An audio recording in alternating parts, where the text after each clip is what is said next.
สบายดีสบายได้สบายดีพ่อแม่พี่น้องและFCทุกคนมาพบมาพ่อกับสาวลาวสินเก่าสินเคยเนาะพี่น้องเมื่อนี้ก็ติดตามหอยกุ้นแม่แล่ไปบ่นำบ่ได้พี่น้องเลยโอ้ไข่ได้เอื่อยฮะน่ะโอ้ไข่ตกปุกลงไหม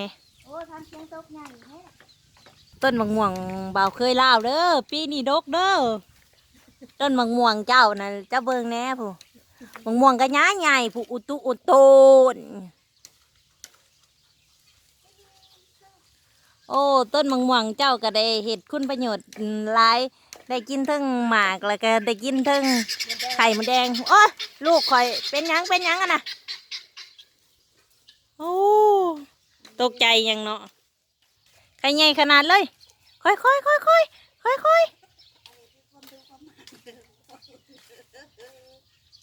บ่ต้องไปหาแหน่กินไก่พี่น้องนี่เฮือนสาลาอ้อลูกโคบป้าไข่อีลีได้ไหมเลยมานะแรกนะมันจะคงอีต้อง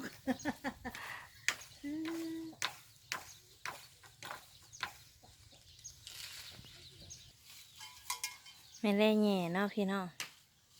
ทาเมลโอ้ยหลุดบัดเชื่อได้เด้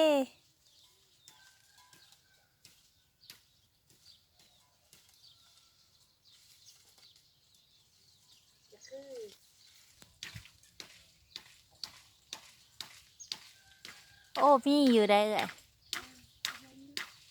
โอ้ไข่ใหญ่อีลิตกปุกโอ้โอ้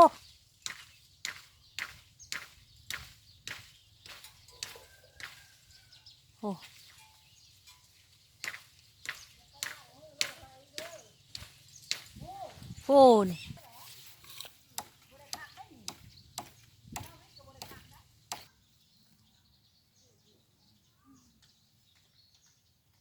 ไม่ได้แง่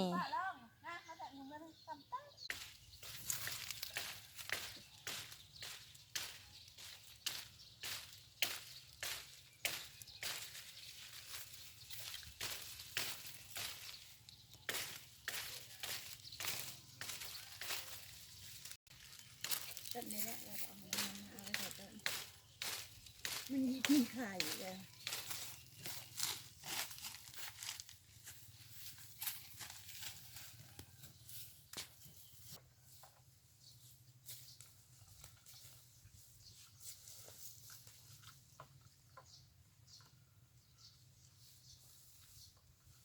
ไข่ปะตอนนี้แม่แรกกำลังพยายามนี่ห้างมดแดงเนาะแต่บ่ฮู้ว่าสิมีไข่หรือบ่มีฮะโอ้ไข่ได้โยดเปะแม่แรกกับพยายามแง่ไข่มดแดงพี่น้องเลยโอ้อย่าได้แม่แรกได้ลายเลยพี่น้องสิบ่ให้มันความได้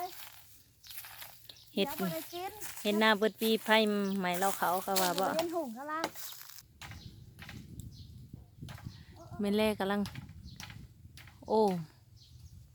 มีไข่เด้อเอ้ยท่านในไข่ท่านหนึ่งไข่เบิดเองเหรอขนาดโยดเปะพี่น้องอาจสิบ่เห็นเพราะว่ามันไกล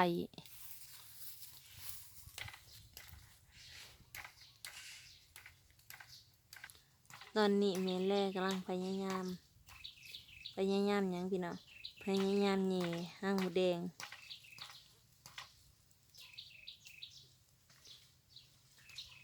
ขนิ้วนี่พี่น้องต้นละมุดที่ชาวลาวปีนนี่แหละพี่น้อง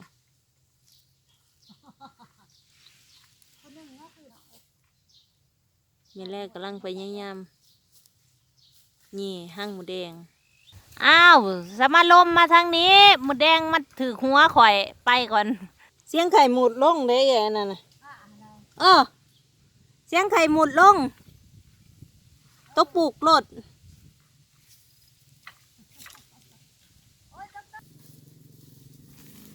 ราะว่าหั่งหมูแดงหลายเนาะในนี้แม่เล่แล้วก็เลย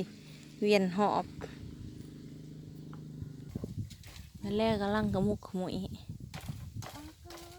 โอ้สูงได้พี่น้องเลยบ่แม่นว่าบ่สูงเลยกินอาหารสั่นสูงเนาะพี่น้อง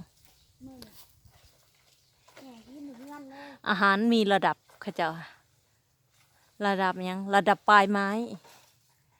ระดับอยู่ปลายไม้พี่น้อง มันชูงแบบนี้ก็เลยมันชูงมาแล้วเนาะ อาหารชั้นสูง โอ้ยเบิดแล้วไม่แล้ว โอ้ยเพิ่น ใครกำลังปกแปกปกแปกเป็นนั่งแน่เลยได้โอ้ยโอ้ยโอ้ยโอ้ยโอ้ยเป็นนั่งหลายอีหลี ขับเมื่อยกันเด้อพี่น้อง โอ้มึงย่อนี่ต้นนี้หน่อยก็เป็นหมากเนาะ อันนี้ตอนนี้ข่อยผู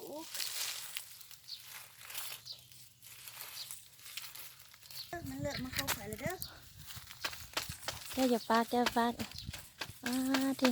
โทษว่า ดิดิดิดิดิดิดิดิขวะขวะดิ จะหันมันลง เขาติ้งแห้งบ่ได้เขาติ้งแห้งบ่ได้ เอา อ๋อเจ้าก็เอาพี่น้องเอ้ย โกยฟ้าดกขนาด ว้าดิ ร้อยเอ้ย โอ้ ร้อยอ่ะ ดกขนาดเด้อปองเอ้ยอุ้ยเจ้าอย่าเพึ่งเอานี้ได้เลยมันยังเป็นย้อยอยู่ ท่านระเบิดบ้า ยังอุ้ยยังขวะพูน่ะ พูดน่ะ เอ้ย ป้าปองเอ้ยมาเอาเด้อมาเอาเด้อมึงดูนี่เย่ในขังเฮือน มันย่อแร่เลย พวกมึงเงากันเลยไข่เบิดกูห้างเจาะไข่มันเบิดกูห้างเลยห้างไข่ร้ายเลยห้างร้ายเลย ตอนเจ้ามาบ่ท่านไข่พี่บองเลยตอนนี้นะไข่แล้ว ว้ายไข่ไข่ดกขนาดยังมีอยู่บ่ทอยเลยยังบ่ได้เบิดเด้อค่ะดิมันบดถือของเจ้าเด้อค่ะโอ้ยเจ้าจะยุจะตีนบ่ เจ้าอย่าติ้งเจ้าอย่าติ้งเจ้าอย่าติ้งข่อยสิขอให้ป้าดิ อย่าตีนอย่าตีน ป้าดิอย่าปาก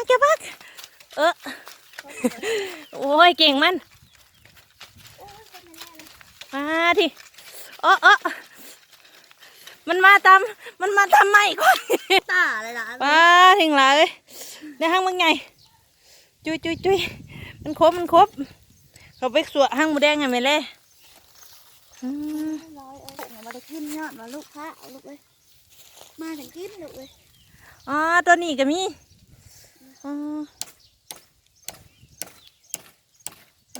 ตัวนี้ก็ว่าทิ้งเลยคู่วุ่นลงโอ้ยกูน่ะมาขนาดเดือนเลยป้าดิยังคู่เมื่อยลงคู่เมื่อยเดี๋ยวอย่าคือกระตายเจ้าสิความเจ้ายาวเยินลง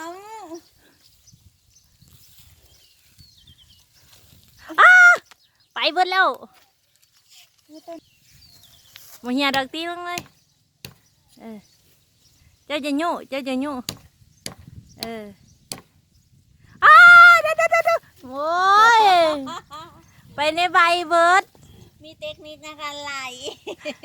ตลาดลงเสยไข่กันโอ้ย กระตาเอื้อยนั้นปลอมได้จะเอากระเดียวว่า อย่าปากห้าสีแง่ให้ห้าสีตีลงให้อย่าตัวนี้ แตกเมื่อไรเนาะเขาอันนี้เขาก็พร้อมนี่เงี้ย โอ้ยมันหลายอย่าปากนี่เจ้าอย่าติ้งห้าสีแง่ให้ตัวนี้พูดนะโอ้ยพูดเจ้าอย่าติ้ง เนี่ยคือเขาเนาะ โอ้ยพูดอยู่พูเป็นไงลง ได้แล้ว ว้า ทิ้งพี่น้องเลยมันพี่น้อง มีมัน อ้วก กำลังถอกกำลังถอก วายลบเด้อเพนด้าลบเด้อ ป่าหลายเลยปบก่อนข่อยกะ ปบก่อน เดี๋ยวหลายเติบเด้อพี่น้อง เชอะที่กินได้ทางสุดวางลง โอ้ยหมดติดมน โอ้ย เศ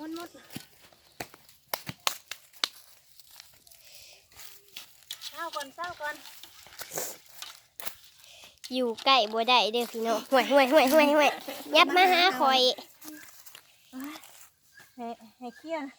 ยหมดแดงออกไปกระตูนไป ป่า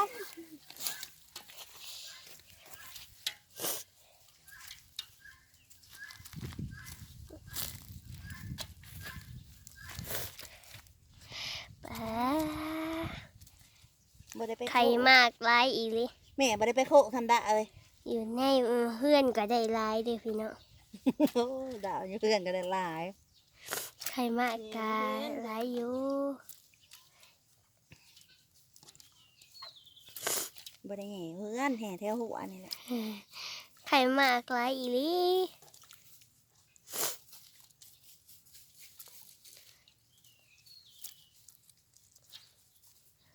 ลายบ่งบ่แม่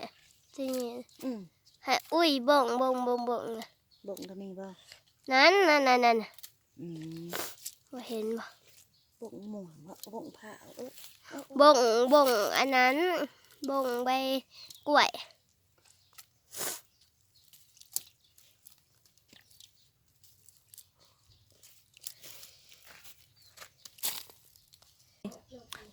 บานนี่ก็สิเสือขึ้นมาเนาะพี่น้องเสือขึ้นมาก่อน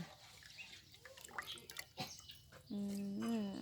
บ่มีหลายปานใดดอกผสมอยู่บ้านนั่นแหละกำลัง กำลังงามๆเนาะ ป้าเท่าไข่เพิ่นมาตื่นค่ะเด้ มีกินน้ำอุดมสมบูรณ์ไข่ก็เลยตื่นไง โอ้ เนาะพี่น้อง หมด กำลังสืบขาวหมอ นี่ไข่ละถามอีกเขาไอ้บ่รู้เรา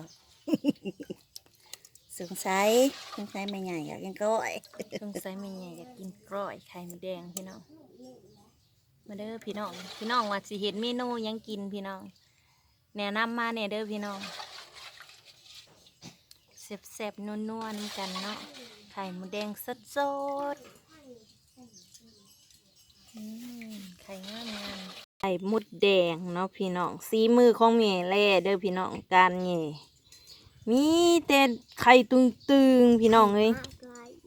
ฝากกดไลค์กดแชร์กดซับตะไคร่ในเด้อพี่น้องบ๊ายบายพอกันคลิปนะใครอยากกินไข่หมูแดงก็เม่นมาเลยอยากให้สาวลาวเฮ็ดเมนูหยังก็เม่นมาบอกเนาะพี่น้องฝากกดไลค์กดแชร์กดซับตะไคร่บ๊ายบายพอกันคลิปหน้าเด้อพี่น้องเด้อ